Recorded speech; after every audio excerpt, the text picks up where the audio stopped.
Cabinet मंत्री विज्ञान एवं प्रौद्योगिकी विभाग अनिल कुमार का एक देश एक चुनाव और विधानसभा पर बड़ा बयान सामने आया।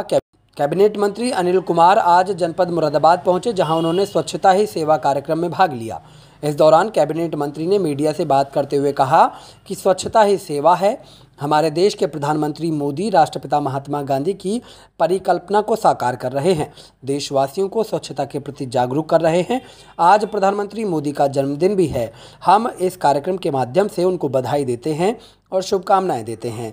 ये कामना भी करते हैं कि वो बहुत दीर्घायु हों और उनकी आयु लंबी हो और देश का लंबे समय तक मार्गदर्शन करते रहें।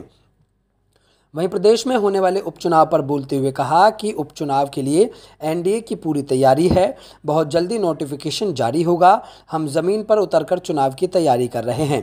मुख्यमंत्री योगी आदित्यनाथ 30 की टीम को चुनाव में उतारा है, जिसमें एक कैबिनेट मिनिस्टर और 2 सहयोगी मंत्री हैं। मुरादाबाद का प्रभारी बनाया गया है। आज देखो 2 कार्यक्रम है। सबसे बड़ा कार्यक्रम तो यह है कि स्वच्छता ही सेवा है और ये एक बड़ा वृहद कार्यक्रम है, जिसको आदरणीय प्रधानमंत्री नरेंद्र मोदी जी ने 2 अक्टूबर 2014 को उसकी शुरुआत की थी और इसकी परिकल्पना की थी देश के राष्ट्रपिता महात्मा गांधी जी ने। महात्मा गांधी जी ये चाहते थे कि देश स्वच्छ हो, संपन्न हो, विकसित हो। उन सब बातों को लेकर आज आदरणीय प्रधानमंत्री जी लेकर चल रहे हैं। ये उन्हीं का कार्यक्रम है। वो चाहते हैं कि इस देश में सभी लोग स्वच्छ रहें, स्वस्थ रहें, स्वच्छता बढ़े, स्वच्छता बढ़ेगी, संपन्नता आएगी, संपन्नता बढ़ेगी तो देश विकसित होगा। ये उनकी परिकल्पना है और उसी परिकल्पना को हम आगे बढ़ाने के लिए आज ये एक सांकेतिक कार्यक्रम हम लोगों ने किया है। और दूसरा, आज माननीय प्रधानमंत्री जी का जन्मदिवस भी है। हम इस कार्यक्रम के माध्यम से उनको बधाई भी देते हैं, शुभकामनाएं देते हैं और कामना करते हैं कि दीर्घायु हो, लंबी उनकी आयु हो, ताकि देश की वो आगे लंबे समय तक हम लोगों का मार्गदर्शन और सेवा करते रहें।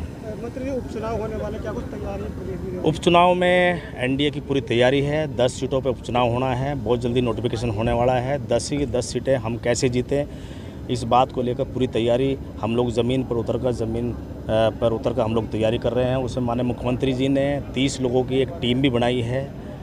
उसमें एक कैबिनेट मिनिस्टर को प्रभारी बनाया, उनके साथ में 2 और या 3 सहयोगी मंत्री भी लगाए हैं। मेरी भी ड्यूटी वहाँ मीरापुर विधानसभा में एज ए प्रभारी लगी है और हम लोग जो हैं आज प्रभारी भी नियुक्त जो है माननीय मुख्यमंत्री जी ने मुझे मुरादाबाद का किया है।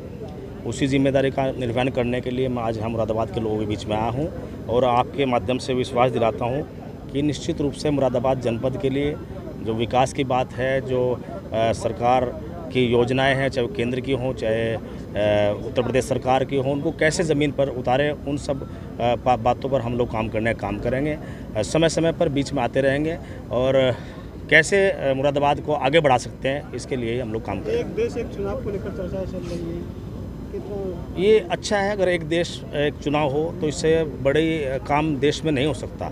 चुनाव में बार बार जनता का भी काम जो है प्रभावित होता है, समय लगता है, पैसा खर्च होता है। अगर एक देश एक चुनाव होगा तो कम से कम जो है जो संस्थाएं हैं जो हमारी, चाहे वो किसी भी रूप में, चाहे विधायिका हों, चाहे प्रधान हों या जिला पंचायत हों या एमपी हों, वो 5 साल के लिए कम से कम स्वतंत्र होकर काम कर सकेंगे। ये बड़ी बात है। क्या समीकरण आरएलडी लड़ेगी बीजेपी? कुंदरकी का समीकरण ये है कि हम लोग सीट जीतेंगे। जीतेंगे। टिकट किसको मिले? आरएलडी टिकट देना वो हाईकमान का नेतृत्व काम है। हम लोगों ने इससे पहले हम लोगों ने रामपुर भी जीती है, जिसे समाजवादी पार्टी ये कहती थी कि हमारी परंपरागत सीट है। हमने आजमगढ़ भी जीती है। उसी तरीके से सर्व समाज का सहयोग लेकर कुंदरकी छोड़ो, उसके अलावा जो 9 सीटें सब जीते। आरएलडी का क्या प्रयास है, उन्हें सीट मिले? आरएलडी का प्रयास ऐसा नहीं है, लेकिन हम लोग एनडीए के प्लेटफॉर्म पर चुनाव लड़ेंगे। आरएलडी का जो प्रत्याशी लड़ेगा वो मीरापुर लड़ेगा। वो वहीं पर हमारी पार्टी का एमएलए भी था राष्ट्रीय लोकदल का, और वहाँ आरएलडी का ही प्रत्याशी लड़ेगा। बाकी सीटों पर जैसा भी दोनों पार्टियों का नेतृत्व तय करेगा उस हिसाब से काम करेंगे।